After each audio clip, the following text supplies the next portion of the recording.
Hello everyone, उम्मीद है आप लोग बहुत अच्छे होंगे। स्वागत है आपका अपना प्यारा सा चैनल तनु क्लासेस में। आज के इस वीडियो लेक्चर में अर्थव्यवस्था का हम लोग एक नया चैप्टर यानी कि थर्ड जो चैप्टर है आपका मुद्रा, बचत एवं साख स्टार्ट कर रहे हैं। इससे पहले हम लोगों ने पहला चैप्टर और दूसरा चैप्टर का पूरा कंसेप्ट को पढ़ा था, थ्योरी एक्सप्लेनेशन को किया था, सारे ऑब्जेक्टिव्स का सोल्यूशन किया था। उसके बाद जितने भी आपके लघु उत्तरीय और दीर्घ उत्तरीय प्रश्न थे जो आपका बोर्ड परीक्षा में पूछे जाता है और जो आपका आने की संभावना है उसका सोल्यूशन कराया था। ठीक है, अगर आप में से कोई भी बच्चा नहीं देखा है तो चैनल के प्लेलिस्ट में जाकर के उन वीडियोस को देख लीजिएगा। आप लोग टेंशन नहीं लीजिएगा, पूरा फुल्ली सिलेबस को यहाँ पर हम लोग कंप्लीट कराने वाले हैं। आइए चर्चा कर लेते हैं आज हम लोग इस चैप्टर में क्या क्या पढ़ने वाले हैं। ठीक है, तो मुख्य रूप से बात करेंगे मुद्रा के बारे में। मुद्रा क्या है, मुद्रा मौद्रिक विनिमय प्रणाली क्या होता है, मुद्रा का विभिन्न प्रकार से कार्य क्या क्या है, मुद्रा का इतिहास क्या है, मुद्रा का विभिन्न प्रकार से अर्थशास्त्रियों ने किस प्रकार से डेफिनेशन दिया है, इसके बारे में चर्चा करेंगे। उसके बाद मुद्रा के बाद हम लोग बात करेंगे मुद्रा का विकास सब जानेंगे,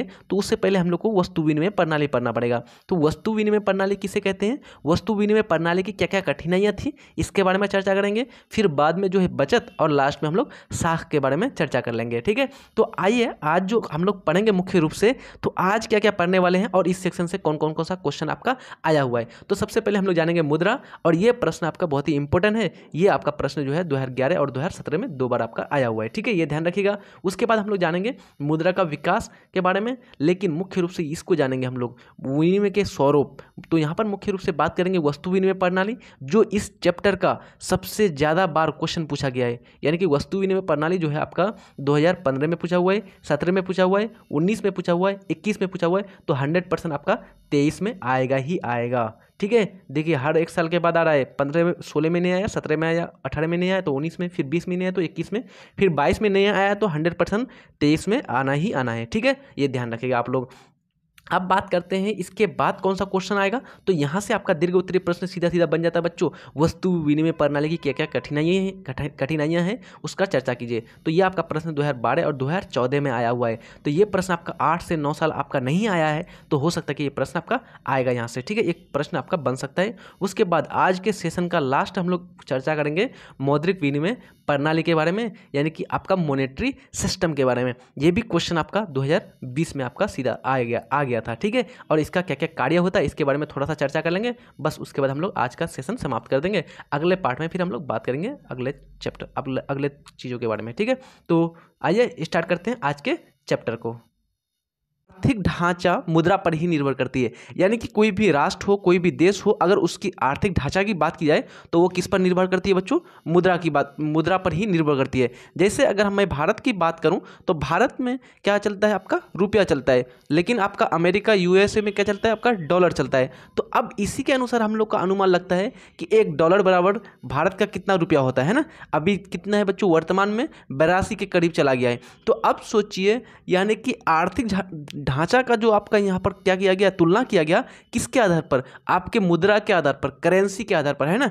तो इसी प्रकार से आपको ध्यान रखना है, उत्पादन, उपभोग, विनिमय, वितरण इत्यादि से संबंधित क्रियाएं मुद्रा पर ही निर्भर करती है। यानी कि जितने भी आपका उत्पादन का साधन हो, उपभोग का साधन हो, विनिमय, वितरण, ये सभी संबंधित किससे है, आपका मुद्रा पर। यानी कि ये आपका किस पर डिपेंड करता है, मुद्रा पर। उत्पादन मीन्स ये हुआ बच्चों, किसी भी चीज़ का आप उत्पादन करने चाहते हैं तो उसके लिए क्या कर लगाएंगे, आप कोई ना कोई फैक्ट्री लगाएंगे, कुछ ना कुछ इन्वेस्ट करना पड़ेगा आपको, तो उसमें क्या लगेगा, आपको मुद्रा लगेगा। उपभोग यानी कि कोई चीज़ का खपत, यानी कि कोई चीज़ आप मार्केट जाते हैं, कोई सामान खरीदने चाहते हैं, तो उसमें क्या करते हैं आप लोग, मुद्रा लेकर के ही सामान खरीदते हैं। उसी प्रकार से विनिमय, वितरण, सारे चीज़ों में आपका क्या है, मुद्रा पर ही निर्भर करेगा। ठीक है, अब एक आपका बहुत ही महत्वपूर्ण और प्रसिद्ध अर्थशास्त्री है, वो है आपका मार्शल साहब। मार्शल साहब कहते हैं कि आधुनिक युग की प्रगति का श्रेय किसको दिया जाता है, मुद्रा को दिया जाता है। बहुत ही इंपॉर्टेंट लाइन है, इसको याद रखिएगा। सीधा सीधा ऑब्जेक्टिव में दे दिया जाता है बच्चों, आधुनिक युग की प्रगति का श्रेय मुद्रा को दिया जाता है।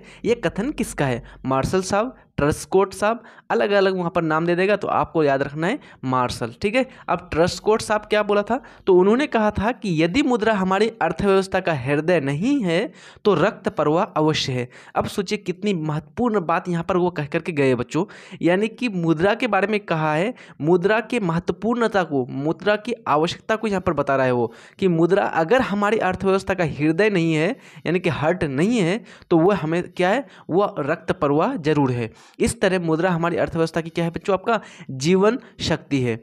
आगे है मुद्रा आधुनिक अर्थव्यवस्था की रीढ़ मानी जाती है, बहुत ही इंपॉर्टेंट है, इसको VBI आप लोग मान लीजिएगा। ये जो है आपका ऑब्जेक्टिव में पूछा हुआ क्वेश्चन है कि मुद्रा यानी कि किसको अर्थव्यवस्था की रीढ़ मानी जाती है, वस्तु विनिमय प्रणाली को या मुद्रा को, अलग अलग वहाँ पर दे देगा तो आपको मुद्रा पर टिक कर देनी है, ठीक है। ये आपका ऑब्जेक्टिव में आया हुआ है। अब बात करते हैं मुद्रा का इतिहास यानी कि हिस्ट्री ऑफ जो है करेंसी, मुद्रा का इतिहास किसको बोलेंगे। तो शुरुआत में जब मुद्रा का विकास नहीं हुआ था तो लोग क्या करते थे, वस्तु से वस्तु का लेन देन करते थे। फिर जनसंख्या बढ़ी, बहुत तरह की परेशानी आने लगी। इसके बाद धातु, फिर सिक्के, फिर मुद्रा का प्रयोग करने लगे। तो यहाँ पर मुख्य रूप से जब शुरुआती दौर था बच्चों, वहाँ पर आदमियों की संख्या, लोगों की संख्या क्या थी, पॉपुलेशन कैसी थी, बहुत ही कम थी। तो वहाँ पर ज़्यादा आवश्यकता भी नहीं थी। उस समय क्या होता था, वस्तु के लेन देन से क्या करता था, काम चलाता था अपना, यानी कि बार्टर सिस्टम, वस्तु विनिमय प्रणाली वहाँ पर आपका प्रचलित था। वस्तु कोई दिया और दूसरा वस्तु लेता था। जैसे एक आदमी मार्केट अपना चावल लेकर के गया और इसको किस चीज़ की ज़रूरत थी, आलू की ज़रूरत थी, तो वो उन्होंने ऐसे आदमी को खोजा जिसके पास आलू रहता था, तो उसके पास जाता था और उसको क्या चावल देता था और उससे क्या आलू ले लेते थे। लेकिन मुख्य रूप से बहुत सारी कठिनाइयों का भी सामना करना पड़ता था वस्तु विनिमय प्रणाली में।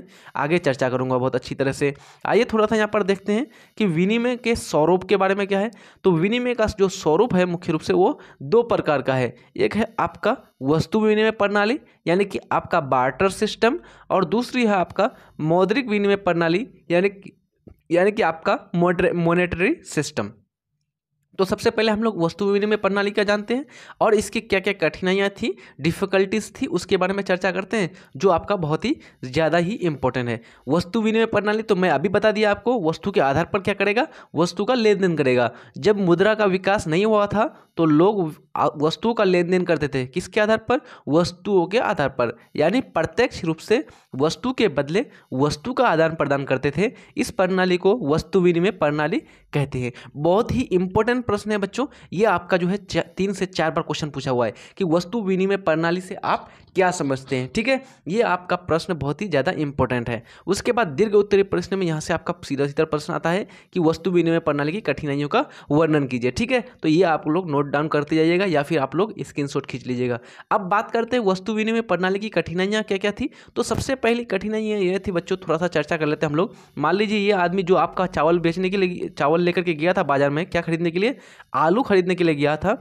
तो ये ऐसे आदमी को खोजता था जिसके पास क्या हो, जिसके पास आलू हो और वो क्या लेना चाहते हो, वो चावल लेना चाहता हो, क्योंकि ये आदमी जो है आपका चावल बेचेगा दूसरे को और आलू लेने चाहता है किसी से। तो यहाँ पर मुख्य रूप से अब वैसे आदमी को ये खोजता था जिसके पास क्या हो, आलू हो और वो चावल लेना चाहता हो। लेकिन बहुत ही मुश्किल होता था बच्चों, बहुत ही कम संभावना होती थी, पॉसिबल होता था कि ऐसा आदमी मिल जाए जिसके पास आलू हो और वो चावल खरीदना चाहता हो, क्योंकि अलग अलग आदमियों की आवश्यकता अलग अलग होती है।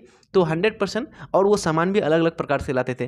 तो यहाँ पर जो है दोहरे संयोग का क्या होता था, अभाव हो जाता था। उसी प्रकार से बच्चों मुख्य रूप से वहाँ पर अगर कोई आदमी जो है, एक आदमी अपना गाय देता था किसी को रखने के लिए 1 साल या 2 साल के लिए, तो यहाँ पर मुख्य रूप से विभिन्न प्रकार की कठिनाइयाँ आ जाती थी। कठिनाइयाँ क्या आती थी कि गाय जो रखता था आदमी ना, तो मुख्य रूप से वो क्या करता था, तो वो जो है आपका 1 साल तक क्या किया, उस गाय का दूध पिया, लेकिन वापस कर देता था 1 साल के बाद। तो उसका अब कैसे हिसाब किया जाए, तो यहाँ पर दिक्कत हो जाती थी। कोई अगर आदमी है अपना गाँव छोड़ करके शहर में जाता था, तो उस प्रकार से उसको क्या, अपना भवन को बेचना पड़ता था। अब उस भवन को कैसे बेचेगा, मुद्रा तो था नहीं, मुद्रा का विकास था नहीं, तो कितनी सारी वस्तुएं देनी पड़ेगी बच्चों। तो यहाँ पर दिक्कत हो जाती थी, तो ढेर सारी परेशानियाँ हो जाती थी। मैं आपको बता दिया एग्जाम्पल के रूप में। अब देखिए एक एक करके हम लोग चर्चा करते हैं। तो पहला आपका कठिनाई था आपका आवश्यकता के दोहरे संयोग का अभाव। आवश्यकता के दोहरे संयोग का अभाव का मतलब ये हुआ बच्चों कि एक की ज़रूरत दूसरे से मेल खा जाए, लेकिन ऐसा कभी संयोग ही होता था। ऐसी स्थिति में वस्तु विनिमय में क्या हो जाती थी, कठिनाइयाँ आ जाती थी। अब यहाँ पर उदाहरण देकर के समझाया गया है, लेकिन आप लोग जब लिखेंगे बच्चों एग्जाम में तो उदाहरण देने की आप लोग को ज़रूरत नहीं है। छोटा छोटा उदाहरण दे सकते हैं, लेकिन इतना बड़ा उदाहरण देने की ज़रूरत आप लोग को नहीं है। सिर्फ आप लोग एक एक करके चर्चा करके चल जाएंगे पॉइंट वाइज, तो आप लोग को मार्क्स मिल जाएगा। ठीक है, तो यहाँ पर मुख्य रूप से कह रहा है कि वस्तुओं का संयोग नहीं होता था, यानी कि एक आदमी को जो ज़रूरत है दूसरे आदमी के पास वो नहीं रहता था। ठीक है, इस प्रकार से। अब उदाहरण के लिए जैसे एक आदमी नदी पार, बहुत ही इंटरेस्टिंग कहानी है बच्चों, स्टोरी है ये, आप लोग सुनिएगा अच्छी तरह से। एक आदमी नदी पार करना चाहता था, उसके पास क्या था, तार था। नाविक नदी पार करने के लिए हाथी दांत मांगता था, क्योंकि इसके पास तार था, इसलिए वह आदमी एक हाथी दांत वाले के पास गया। लेकिन हाथी दांत वाला हाथी दांत के बदले कपड़ा चाहता था, लेकिन इसके पास तो तार था। फिर वह तीसरे आदमी के पास गया और उससे कपड़ा लिया और ये उसको तार दिया। वह कपड़ा लेकर फिर दांत लिया और फिर दांत नदी पार करने वाले को दिया और नाव पार किया। कौन कौन इस कहानी को समझा बच्चों, थोड़ा सा आप लोग कमेंट में बताइएगा तो समझ में आया कुछ। क्या कह रहा है, एक आदमी था बच्चों, वो आप नदी पार करना चाहता था। अब ये आपका इस प्रकार से नदी है। अब इस नदी में जो है मुख्य रूप से एक नाव चलता था। इस नाव में एक आदमी है। अब ये जो है ये नदी पार करने के लिए आ गया, तो ये जो इस नाव पार जो नाव वाला था उसको बोला कि मेरे पास तार है भाई, आप तार ले लो। तो बोला कि नहीं, मुझे तार नहीं चाहिए, मुझे जो है हाथी दांत की ज़रूरत है। हाथी दांत दोगे तभी मैं नदी पार कराऊंगा। अब इसके पास तार था, अब इसके पास तो हाथी दांत था नहीं, तो यहाँ पर क्या हो गया, दोहरे संयोग का अभाव हो गया। दोहरे संयोग का अभाव हो गया तो अब इसको पार करना भी जरूरी था। तो इन्होंने क्या किया, इन्होंने चल गया इधर ही, इसी नदी के इसी तरफ का कोई गाँव चल गया। अब उस गाँव में जाकर के ढूंढने लगा किसको, हाथी दांत वाले को। तो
चाहता है अपना, मतलब कि बकरी चाहता था। ठीक है, अब ये जो बेचने के लिए गया, अब एक गाय के बदले में कितना बकरी दिया जाए, 2 3 4, तो इस प्रकार से यहाँ पर क्या हो जाता था, सामान्य मापक का यहाँ पर अभाव हो जाता था। ठीक है, ये आपको ध्यान रखना है। ऐसा कोई सर्वमान्य मापक नहीं था जिसकी सहायता से सभी प्रकार की वस्तुओं एवं सेवाओं के मूल्य को ठीक ठीक से मापा जा सके। उदाहरण के लिए, एक सेर चावल के बदले में कितना, यानी कि एक सेर चावल के बदले में कितना जो है आपका आलू दिया जाए, इस प्रकार से आप लोग याद रख लीजिएगा।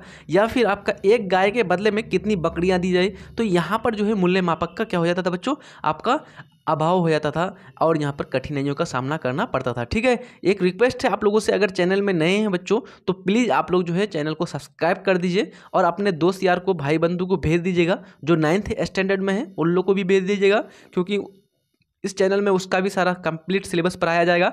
और आप लोगों के लिए यहाँ पर जो है आपका 10th यानी कि मैट्रिक के जो भी बच्चे हैं सब के लिए यहाँ पर जो है मुख्य रूप से सारा सब्जेक्ट यहाँ पर अवेलेबल है। चैनल में जाकर के एक बार देख लीजिएगा आप लोग, चाहे मैथ हो, केमिस्ट्री हो, फिजिक्स हो, बायोलॉजी हो, हिस्ट्री हो, हर सब्जेक्ट को बहुत ही डीपली और कंसेप्ट के साथ पढ़ा करके उसका ऑब्जेक्टिव और सब्जेक्टिव भी कराया जा रहा है। ठीक है, तो आप लोग को टेंशन नहीं लेनी है, सिलेबस कंप्लीट होगा ही होगा। और किस प्रकार से प्रश्न पूछे जाते हैं मैं आपको बार बार बताते रहता हूँ। ठीक है, चलिए बात करते हैं अगला कठिनाई क्या थी। तो अगला कठिनाई था मूल्य संचय का अभाव। बच्चों, संचय मीन्स होता है आपका उसको क्या करना, जमा करके रखने का अभाव। जैसे मान लीजिए एक आदमी 1 क्विंटल मान लीजिए एक मतलब कि 85 किलो, मान लीजिए 50 किलो क्या किया वो टमाटर, वो क्या किया आपका उगाया। अब वो टमाटर लेकर के बेचने गया मार्केट में, लेकिन वो जो बेचने चाहता था टमाटर के बदले में, वो जो सामान चाहता था उसको मिला ही नहीं। मान लीजिए उस टमाटर के बदले में 50 किलो, टमाटर के बदले में 50 किलो वो चावल चाहता था, लेकिन वहाँ पर चावल उसको मिला ही नहीं। अब मिला ही नहीं तो वो क्या करेगा, वो टमाटर लेके घर आएगा, दूसरा दिन बेचने जाएगा,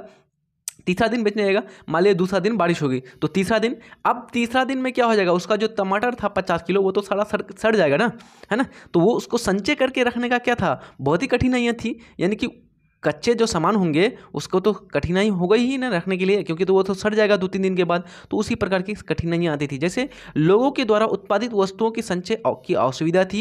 कुछ ऐसी वस्तुओं का उत्पादन करता था जो तुरंत क्या हो जाता था, नष्ट हो जाता था, तुरंत सड़ जाता था। जैसे आपका मछली, फल, सब्जी। अब जैसे बच्चों आप लोग जानते हैं, मछली आप पकड़ लिया, अब मछली वाले को चाहिए क्या, नाव चाहिए, खरीदना चाहता है। वो सोचता है कि मेरे पास एक नाव हो जाएगा तो चलो भाई मेरे पास नाव हो जाएगा तो मछली पकड़ना आसान हो जाएगा। अब वो मछली बेचने के लिए गया, लेकिन कोई आदमी ऐसा मिला ही नहीं जो जिसके पास नाव हो, तो कितनी बड़ी कठिनाइयाँ होगी। वो सोचा कि चलो भाई कोई नहीं, दूसरा दिन बेच लेंगे, लेकिन दूसरा दिन कैसे बेचेगा, दूसरा दिन तो वो सड़ जाएगा ना, मछली है, कोई दूसरा सामान थोड़ा है कि यहाँ पर मतलब कि वो बच करके रह जाएगा आपका। तो यहाँ पर नाव रह सकता है लेकिन मछली रह सकता है क्या, नहीं ना। तो ये क्या है, कुछ समय में ही जल्दी से तो ये तो आपका क्या हो जाएगा, सड़ जाएगा। कुछ मतलब कि फल भी है ना, फल सब भी जो भी होते हैं 2-3 दिन के बाद वो भी सड़ने लगते हैं। तो इस प्रकार से ध्यान, सह विभाजन का अभाव, ये भी बहुत ही इंपॉर्टेंट आपका कठिनाई है। यानी कि सह विभाजन का कठिनाई, यानी कि कोई चीज़ है, अब उसका विभाजन करना है तो किस प्रकार से विभाजन किया जाए। ठीक है, ठीक है। तो यहाँ पर ऐसी वस्तुएं जिसका विभाजन नहीं किया जा सकता है, यदि उनका विभाजन की हो जाए तो उनकी उपयोगिता क्या हो जाती थी, नष्ट हो जाती। आप लोग समझिए, मान लीजिए एक गाय है, अब इस गाय को 2 आदमी को बांटना है। अब 2 आदमी को बांटना है तो कैसे काटेगा, बीच में काट देगा क्या, बीच में काट के एक अगला पोर्शन एक पिछला पोर्शन ले लेगा। तो यहाँ पर क्या है, चलने वाला है क्या, नष्ट हो जाएगा ना, वो सामान ही उसका जो है उपयोगिता ही नष्ट हो जाएगी। तो इस प्रकार से आप लोग को ध्यान रखना है कि किसी को एक गाय लेना है, अब उस गाय के बदले में उसे 3 से 4 वस्तुएं चाहिए होती थी। ये 3 से 4 वस्तुएं 3-4 लोगों के पास होती थी। अब गाय को 3-4 टुकड़ा कैसे किया जाए भाई, यानी कि एक आदमी ये मार्केट बेचने के लिए गया अपना गाय, अब इस गाय के बदले में वो चाहता है कि मेरे पास चावल आ जाए, मेरे पास जो है आपका आलू आ जाए, और मेरे पास जो है आपका एक नाव आ जाए। ठीक है, इस प्रकार से आप समझ लिए, या फिर आपका हाथी दांत चाहिए, कुछ भी, तो तीन सामान इसको चाहिए।